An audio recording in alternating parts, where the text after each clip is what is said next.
ஐயா காமராஜர் ஆட்சி காலத்தில் கக்கன்னு ஒரு மந்திரி இருந்தார். உங்களை எத்தனை பேருக்கு இது தெரியும்னு தெரியல. அவரை பற்றி ஒரு சின்ன விஷயம் நான் சொல்கிறேன். ஒரு வாட்டி காமராஜர் ஐயா ஒரு பொதுக்கூட்டத்தில் பேச வேண்டியது இருந்தது. அதுக்காக அவர் கிளம்பி இருந்தார்.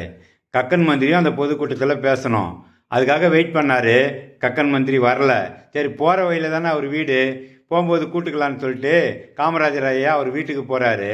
அப்போது கக்கன் மந்திரி என்ன பண்ணிட்டு இருந்தார் தெரியுங்களா? ஒரு வேஷ்டியை துவைச்சி ஒரு முனையை தன் இடுப்புலையும் ஒரு முனையை ஒரு மரத்துலேயும் கட்டி காய வச்சிருந்தாரு. ஐயா, என்னையா பண்ணிட்டு இருக்க? பொதுக்கூட்டத்துக்கு நேரமாச்சு, நீ என்ன வேஷ்டியை துவைச்சி இப்படி காய வச்சுட்டு இருக்க அப்படின்னு சொல்லிட்டு நம்ம காமராஜர் ஐயா கேட்டார்.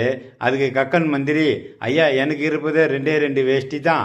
ஒரு வேஷ்டியை நேற்று துவைச்சி பொட்டியில் மடித்து வச்சுருந்தேன். எடுத்து பார்த்தா எலி கடிச்சிட்டு இருந்தது. அப்புறம் நான் கட்டியிருந்த வேஷ்டியை பார்த்தா அழுக்காக இருந்தது. அதனால தான் துவைச்சி ஒரு மணியை இடுப்புலையும் ஒரு மணியும் மரத்துலையும் காய வச்சுட்டு இருக்கேன். இந்த இப்போ காஞ்சிரும் புறப்பட்டுடலாம் ஐயான்னு சொல்லிட்டு கக்கன் மந்திரி சொல்கிறாரு. பாருங்க, ஒரு மந்திரியாக இருந்தவரே எவ்வளோ எளிமையாக வாழ்ந்துருக்காங்க பாருங்க அந்த காலத்தில். ஆனால் இந்த காலத்தில் ஒரு வார்டு நம்பராக ஜெயிச்சிட்டாலே அவங்க ஆடுற ஆட்டம் தாங்க முடியல. ஒரே வருஷத்தில் காரு பங்களான்னு வாழ்ந்துடுறாங்க. ஒன்று சொல்கிறேன் கேட்டுங்க.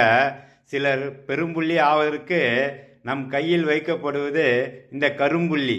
இந்த கரும்புள்ளியை நம்ம கையில் வச்சுட்டு அவங்க பெரும்புள்ளி ஆயிடுறாங்க.